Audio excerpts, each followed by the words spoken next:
Hello YouTube! Before I start this video, I just wanted to take a moment to ask y'all to hit that like button and subscribe. It really helps me out as a small creator, allowing me to make more useful and informative videos like this.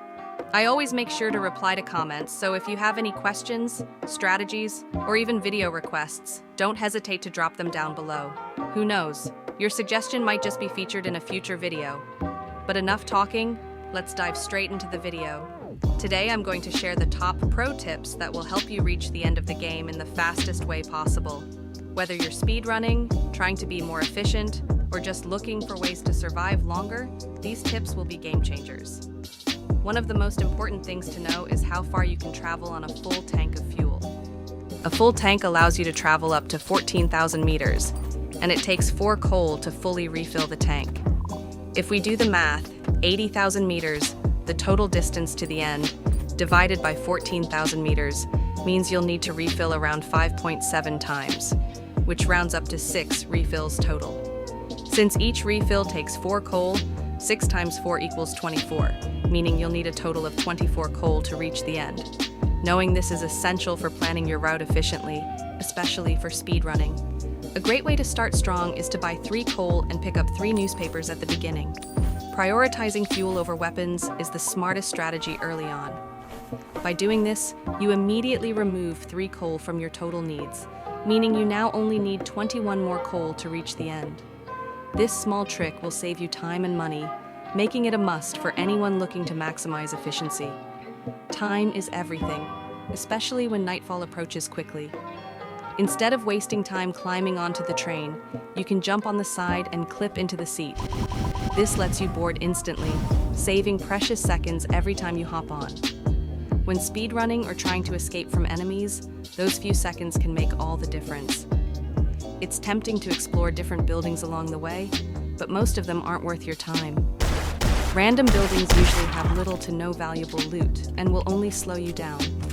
Instead, focus on key locations such as banks, gunsmiths, mines, outlaw camps, and sheriff buildings. Banks contain gold, silver, and bonds that sell for high amounts, making them a great stop if you need quick cash. Gunsmiths have weapons and ammunition that can be useful later in the game. Outlaw camps are a hidden gold mine because you can capture outlaws and sell them for $35 each, while also looting valuables, armor, and weapons. Mines are another essential stop since they contain coal, gold bars, and silver bars, all of which are incredibly valuable. When choosing which towns to stop in, always avoid big towns unless absolutely necessary. Large towns have an overwhelming number of zombies that can quickly outnumber and kill you. Not only that, but looting them takes too much time. Instead, focus on smaller towns where buildings are closer together. If you do decide to stop in a large town, only loot key locations like a bank near the entrance to minimize risk. Another great trick is to kill outlaws whenever you can because they drop horses, which are significantly faster than traveling on foot. Having a horse allows you to reach locations quicker, making it easier to loot high-value areas before moving on. There's also a glitch in the game that allows you to fly using a horse and a dead horse. If you place a dead horse under the one you're riding, you can essentially fly through the map, which is useful for avoiding hostiles or reaching locations that would otherwise be difficult to access. To keep yourself safe, always make sure to protect the driver's seat on your train.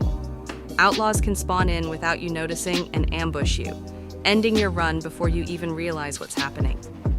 To prevent this, reinforce your train with at least 1 to 3 sheets of metal to create a protective barrier.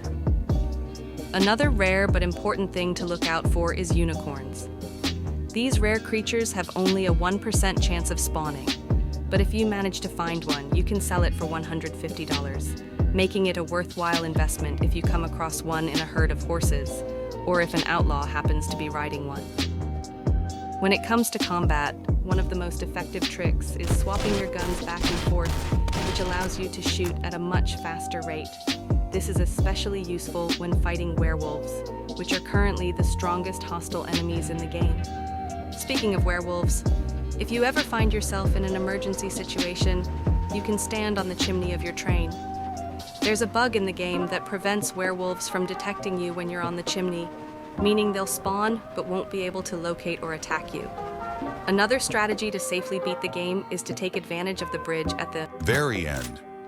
Instead of staying on your train and risking death, stand at the end of the bridge. It's the safest spot to complete the game. However, you still need to take care of the outlaws, as they will shoot at you. One of the most important things to keep track of is time. The day starts at 5 a.m. and nighttime begins at 9 p.m. So make sure you plan your movements accordingly. If you didn't already know, you can use your sack to store extra items instead of dragging them around.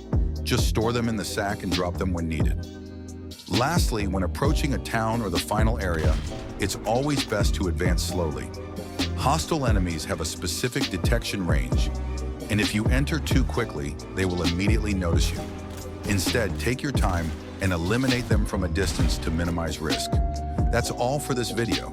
If you enjoyed it, please be sure to like and subscribe, and leave a comment if you have any video requests. That's it for now. See y'all in the next one.